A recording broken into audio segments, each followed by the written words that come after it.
I never thought I'd live to tell this tale. My name is Elara, and I was just a scullery maid at Berkeley Castle when they brought him to us. The former king, Edward, they called him Caernarvon then, but I knew who he was. The man who once ruled all of England, now dragged through our courtyard in chains, his eyes hollow with despair. At first, they treated him with some semblance of respect. Daily rations of 5 pounds of food, they said. But I saw how his meals grew smaller, how the guards grew rougher. I would bring water to his cell, pretending to clean the stone floors nearby.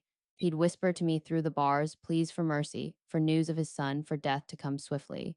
Please, he'd say, his voice barely audible, tell me if the people remember me. Tell me if they know I did not choose this fate. One night the screaming began. I was in the kitchens when I heard it, a sound that would haunt my dreams forever. Not the scream of a man in pain, but of a soul being torn from its body.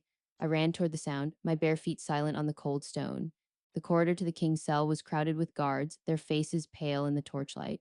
Thomas Gurney stood there, wiping his hands on a bloodied cloth. It is done, he said to the others. The king is dead. But it wasn't true. Not yet. I peered through the gap in the door and saw him, Edward, on the floor, writhing. His mouth was covered with a cloth, but his eyes, God help me, his eyes spoke volumes. They found mine through the crack, and in that moment I understood everything. This was no natural death. This was murder most foul. The guards left, and I slipped inside, pretending to clean. He was still breathing, though barely. With trembling hands, I lifted the cloth from his mouth. Blood trickled from the corners of his lips. They tried to smother me, he whispered, but they will not succeed that easily. They have other plans. I pressed my finger to his lips.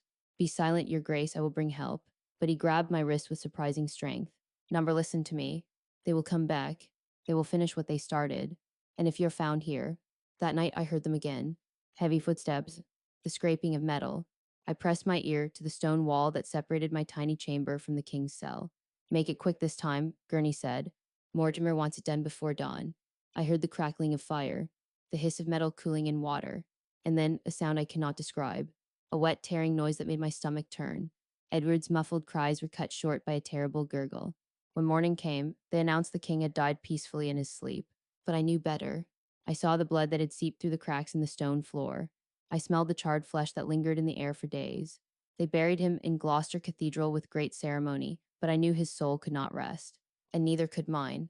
For weeks after, I would wake in the night to the sound of scratching on stone.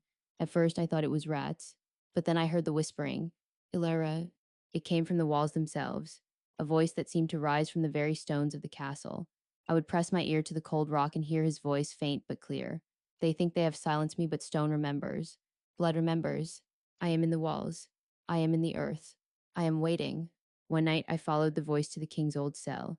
The moon shone through the narrow window, casting long shadows across the floor. There, in the center of the room, a dark stain had spread across the stone, a stain that hadn't been there before. As I watched, the stain began to move. It rose from the floor like smoke, forming a shape, a man's outline, tall and regal. His eyes glowed with a terrible light. You saw, he said, his voice echoing through the chamber. You know the truth. Now you must tell it. I tried to scream, but no sound came out. The figure reached for me, and where his fingers touched my skin, I felt a searing pain, as if branded with hot iron. When I woke, I was lying on the cold floor of the cell. Dawn was breaking. My arm bore a mark, a perfect imprint of a king's hand burned into my flesh. They say Berkeley Castle is haunted, that on quiet nights you can hear the king's voice whispering through the stones, that the stain on the cell floor never truly fades, no matter how many times they scrub it. They're right. I left the castle that very day, but I carry his mark with me still. And sometimes, when the wind blows just right, I hear his voice, not as a whisper, but as a command. Tell them, he says. Tell them how I died. So I have. And now you know too. The stone remembers.